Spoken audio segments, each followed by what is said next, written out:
The claim sounds like a royal earthquake. King Charles supposedly removed Queen Camilla from hosting a palace garden party, approved contingency plans before she even knew her position was in danger, and allowed Prince William and Catherine to move closer to the center, while his wife was quietly pushed aside. It is exactly the kind of story that can spread within minutes, because every detail appears to carry a hidden message. A changed greeting line becomes a punishment. A missing appearance becomes a fall from favor. A future king standing near the front becomes proof that the current queen has lost control. But the official record creates an immediate problem for this dramatic version. It shows Charles and Camilla hosting garden parties together during the 2026 season, including an afternoon party at Buckingham Palace and another at the Palace of Holyrood House. It also shows William and Catherine hosting a separate garden party on the king's behalf. Those events do not prove that every relationship inside the family is easy, but they do challenge the central allegation that Charles removed Camilla from garden party hosting as part of a secret palace correction. That contradiction is where the real story begins, because the most interesting question is not whether a dramatic private luncheon happened exactly as described. There is no verified record of the argument, no authenticated hosting document showing Camilla's name crossed out, no identified palace official confirming a secret contingency plan, and no public evidence that William demanded her removal. The more revealing question is why a false or unconfirmed story can feel so convincing when it is attached to Camilla, Charles, William, and Catherine. The answer lies in the transition already taking place inside the monarchy. Charles and Camilla represent the present reign. William and Catherine represent the future. Every time those two generations share duties, divide appearances, or host different events, viewers are invited to interpret ordinary delegation as a battle for position. The official 2026 pattern makes that point clearly. William and Catherine gave an afternoon party at Buckingham Palace on behalf of the king in early May, with the Duke and Duchess of Edinburgh present. Days later, the King and Queen gave their own afternoon party at Buckingham Palace. Later in June, Charles and Camilla again gave an afternoon party in the garden of the Palace of Holyrood House, with the Duke of Edinburgh and Princess Anne present. That is not the visible pattern of a queen who has been erased from hosting. It is the pattern of several senior royals sharing a demanding season while the king and queen continue appearing together at the center of major engagements. The existence of a William and Catherine garden party is still important, but for a different reason. It demonstrates preparation. The Prince and Princess of Wales are increasingly capable of carrying events that once would have depended almost entirely on the sovereign and consort. Their presence reassures guests that the monarchy has continuity beyond the current reign. William is not merely attending as the king's son. He is learning to represent the crown's hospitality, tone, and authority in a setting watched by thousands of people. Catherine's role matters just as much. She is not being positioned simply as a glamorous guest. She is being shown as a future queen who can move through a large public event, connect with guests, and support the institutional message of service. For Camilla, that future visibility can create uncomfortable speculation even when no private conflict exists. She spent years moving from one of the most criticized women in Britain to the wife of the sovereign. Her position was built gradually through public service, support for literacy, work relating to domestic abuse, military connections, health causes, and steady appearances beside Charles. When she became queen, the transition appeared complete. Yet public acceptance has never erased the past. Diana remains emotionally powerful in the public imagination, and William remains Diana's elder son. As a result, any moment in which Catherine appears more prominent can be interpreted as Camilla losing ground, even when the two women are serving different functions in different events. That is why the invented luncheon in the viral story is so effective. Camilla supposedly sees Catherine placed ahead of her, interprets it as displacement, challenges the arrangement, and forces Charles to choose between his wife and the future monarchy. The scene has no verified source, but it is emotionally designed to match what some viewers already expect. Camilla is presented as insecure about Catherine. William is presented as protective of his wife. Charles is presented as exhausted by a conflict he delayed confronting. The private secretary carries the papers. The room becomes silent. One sentence changes the whole event. It is a screenplay built from familiar royal tensions. Real palace planning is less cinematic and more complicated. Greeting routes are shaped by the number of attendees, security, mobility, timing, official responsibilities, and the purpose of the event. A senior royal may meet one group while another royal follows a different lane. Being placed first in one section does not necessarily mean being placed above the Queen in the constitutional order. A photograph can make one person appear central even when the official arrangement is entirely routine. Without the complete plan and the reason behind it, the audience cannot reliably turn position into verdict. The story also describes secret contingency plans as evidence of premeditated restructuring. But contingency planning is normal for major royal events. Weather can change, health can change, transport can fail, security concerns can emerge. A working royal can become unavailable at short notice. Large events need alternative routes, replacement hosts, revised timings, and plans for reduced attendance. The existence of a backup document would not prove that officials were secretly preparing to humiliate Camilla. It would prove that professional organizers prepare for things going wrong. That distinction matters, because the dramatic version takes ordinary administrative behavior and gives it a sinister emotional meaning. A file becomes a plot, a schedule becomes a verdict, a backup host becomes a replacement queen. The audience is never shown the document, but it is told how heavy the paper felt in Charles's hands and how Camilla's expression changed before she spoke. Those details create certainty without evidence. They make the viewer feel present in a room that may never have existed. Charles's public relationship with Camilla also contradicts the idea that he has recently begun removing her from the center of royal life. They continue carrying out engagements together. The official court circular records joint appearances and identifies them as the king and queen. Their partnership remains part of the public structure of the reign. Camilla is not an optional guest who depends on William's permission to appear. She is the sovereign's wife and a working member of the royal family with her own patronages, household, and official responsibilities. That does not mean Charles will always attend every event with her. A modern royal calendar requires separation. The king may undertake an engagement alone while Camilla holds a reception elsewhere. Camilla may visit a charity while Charles receives officials. William and Catherine may host on the king's behalf while Charles and Camilla work in another location. Division of labor is not evidence of emotional separation. In many cases, it is evidence that the institution is using a limited number of working royals more efficiently. William's growing role, nevertheless, creates a genuine pressure inside the system. He is not simply another working royal. He is the heir. Every duty he accepts invites questions about whether responsibility is transferring from father to son. When he hosts on behalf of the king, the event naturally has succession significance. When Catherine appears beside him, viewers see the future king and queen. But succession is not a sudden takeover. The heir prepares while the sovereign continues reigning. A well-managed monarchy allows both timelines to be visible at once.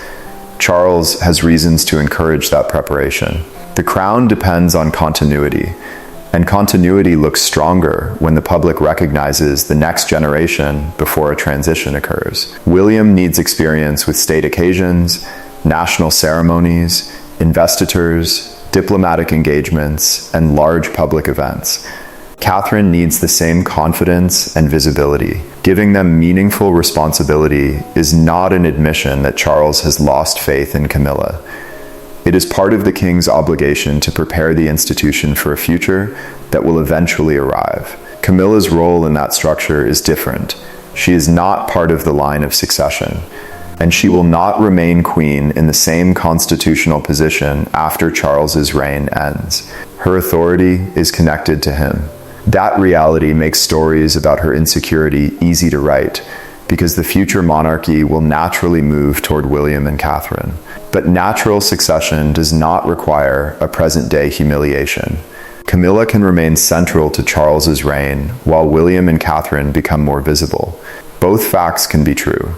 The deeper tension may therefore be less personal and more structural. Charles has built a reign in which Camilla's support is highly visible. William must prepare for a reign in which Catherine will occupy that position. Every ceremony has to respect the current king and queen, while acknowledging the future prince and princess who will eventually replace them. Too much emphasis on the future could make Charles appear temporary. Too little could make the monarchy appear unprepared. Palace planning is constantly balancing those messages. Garden parties offer a near-perfect stage for that balance. The king and queen can host together, demonstrating present authority. William and Catherine can host on the king's behalf, demonstrating trust and continuity. Anne, Edward, Sophie, and other working royals can attend, demonstrating collective service. The event does not need a defeated figure. It can communicate several layers of monarchy at once. The online version rejects that complexity because conflict is easier to sell. It needs Camilla removed, Catherine elevated, William involved, and Charles forced into a painful decision. It needs the hosting order to become a map of power rather than a practical arrangement. It needs a secret file because visible evidence points in the opposite direction. Once the official record shows Charles and Camilla hosting together, the story must move deeper behind closed doors where nothing can be checked. This is a familiar palace rumor pattern. A real event provides the setting, genuine family history supplies the emotion, and unverified dialogue creates the conflict. Palace silence is treated as confirmation. If the royals appear together, it becomes a performance. If Camilla smiles, she is hiding pain. Every outcome is made to support the same theory. A reliable account must be capable of failing. It must identify what evidence would disprove it. In this case, official records showing Camilla hosting with Charles seriously weaken the claim that she was removed from garden party hosting as a general royal correction. Continued joint engagements weaken the idea that Charles has publicly withdrawn trust. The absence of a verified document weakens the claim of contingency plans designed specifically to reduce her role. The absence of identified reporting weakens the supposed private conversation with William. It remains possible that the household discusses alternatives for every important event. It remains possible that Charles, Camilla, William, and Catherine disagree about aspects of public presentation. Families disagree, and royal families have additional pressures involving rank, duty, security, and public perception. But possibility is not confirmation. The responsible approach is to distinguish between the tensions that logically exist and the incidents that have actually been established. There is a real question about how Camilla responds to Catherine's rising profile. Catherine is younger, widely photographed, connected to Diana through her marriage to William, and positioned to become the next queen. Her return to a fuller public role attracts enormous interest. Every major appearance can dominate coverage, even when Camilla is also present. That difference in attention may create practical challenges for palace communications. It does not automatically create jealousy. Camilla has already lived through years of comparison far more intense than anything caused by a garden party receiving line. She knows her public image will never be separated completely from Diana. She also knows that Catherine's success benefits the monarchy Charles leads. A future queen who is trusted and popular strengthens the institution that currently protects Camilla's own role. It would therefore be strategically self-defeating for Camilla to turn a public event into a visible competition with Catherine. Catherine likewise has little reason to seek Camilla's humiliation. Her position does not depend on winning a daily contest. She will become queen when William becomes king. not when she stands first in a garden. Acting with patience protects her image and avoids unnecessary conflict with Charles. The most effective preparation for the future is to perform current duties well without appearing eager for the current reign to end. William has even stronger reasons to avoid the kind of confrontation described in the viral account. A future king benefits from stability. If he were seen pressuring his father to remove Camilla, the story would become a direct challenge to Charles's authority. It would reopen public debate about Diana, Harry, the marriage, and old family wounds. It would also create the impression that William is governing before becoming sovereign. Quiet preparation is useful. A visible palace coup is not. The imagined silence from Charles is used as proof that William influenced him.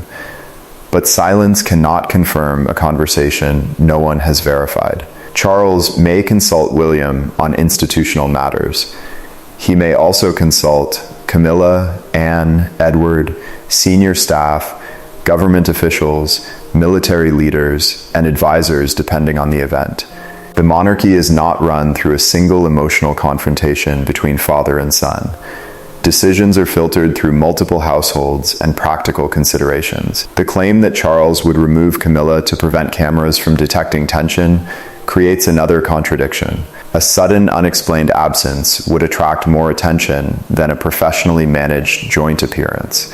Commentators would examine every image, exactly as the story predicts. If the goal were to protect the event from speculation, exclusion would be a risky method.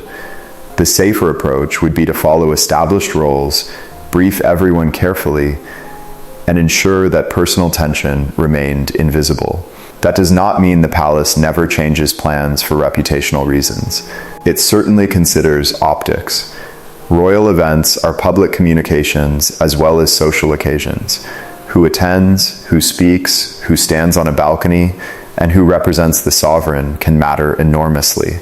But major symbolic changes usually leave a visible trail through announcements, photographs, official records, or credible reporting. A completely secret removal that somehow becomes known in exact emotional detail but produces no document should be treated cautiously. The official record tells a less explosive but more meaningful story. Charles and Camilla continue functioning as a royal partnership. William and Catherine are being trusted with larger responsibilities. Anne and the Edinburghs remain important supporting figures. The garden party season presents the monarchy as a team working across multiple events. Beneath that teamwork is an unavoidable transition, but transition is not the same as war. Charles's health and age naturally increase attention on succession planning, even when he remains active. Every time William represents him, the public is reminded that the next reign is approaching at some unknown point. Every time Charles and Camilla appear together, the current reign reasserts itself.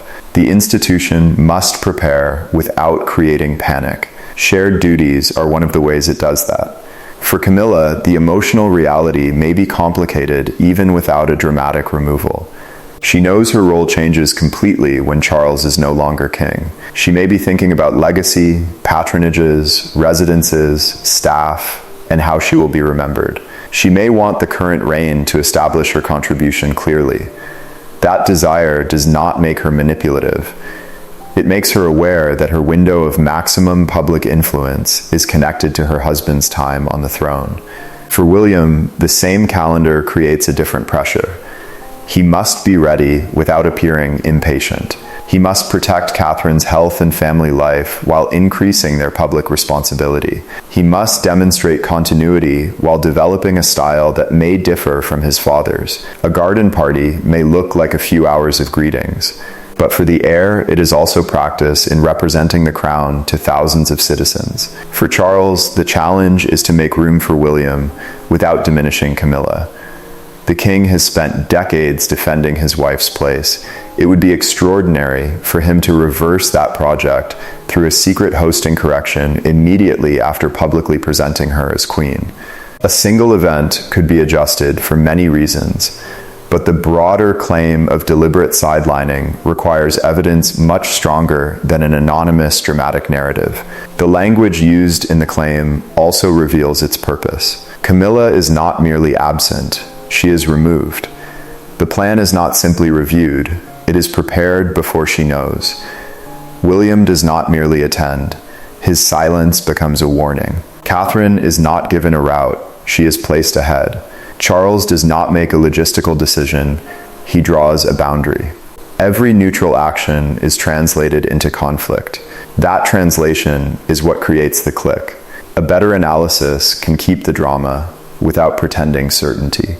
The drama is that the monarchy is visibly transferring experience to William and Catherine while Charles and Camilla remain in control. The drama is that Camilla's status is powerful now, but tied to one reign, while Catherine's future authority is delayed but constitutionally expected. The drama is that Charles must protect the present without neglecting the future. Those are real tensions supported by the structure of monarchy itself. There may eventually be difficult decisions about patronages, residences, household staff, ceremonial roles, and public funding. William's reign may prefer a smaller or differently organized public operation. Catherine's priorities may shape which causes receive attention.